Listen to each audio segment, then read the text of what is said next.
only known connection between the victims and the suspect is that they may have been co-workers. The coroner's office is still working on identification of the victims and notifications of next of kin. As some of these victims were members of our migrant community, this represents a unique challenge when it comes to notifications and identifications of next of kin. All of the evidence we have points to this being the instance of workplace violence. The Mounted Mushroom Farm, the first location, is where the subject was employed. In terms of precise detail, we're not going to be giving out a lot of precise detail on what was said. This is a case that is at the beginning stage. It has a long road to travel over the coming months and years. And to that extent, we don't want to try it out in the public eye, but instead, we will ultimately handle this case in one of the courtrooms in that building. It was a legally purchased firearm and owned. And the second question, do you have evidence that the suspect was targeting these individuals? We're not releasing that information at this time. What kind of gun? It was a semi-automatic handgun. As far as make and model, we're not releasing that. So he did not actively surrender to us. He was located in his vehicle in the parking lot of the Half Moon Bay substation.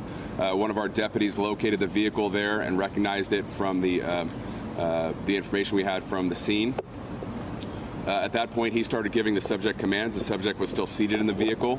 The subject exited the vehicle and was taken into custody without incident. Did you identify him prior to responding to the show who you were looking for, or just like the vehicle? We did. We had the suspect information as well as suspect vehicle information.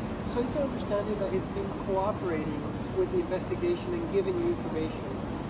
Can you tell us anything about a motive for this massacre at this point? All the evidence we have right now points to a workplace violence incident.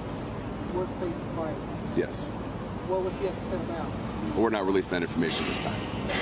What else can you tell us about victims? Anything else that we can share about victims? So we're still working on, with the coroner's office, on notifications of the victims' families. So we're not releasing specific identifying information of the victims. But like the sheriff said, they were all adults, 7 males, 1 female, and a mixture of Asian and Hispanic victims. Can you tell how many Latinos and how many Asians? I'm sorry, I don't have that specific information at this time. Were all of the victims specifically targeted, or was it particular random? Again, we're not releasing that information at this time. Was the female among the dead, or is she the one in the hospital? I'm sorry, I don't have that information.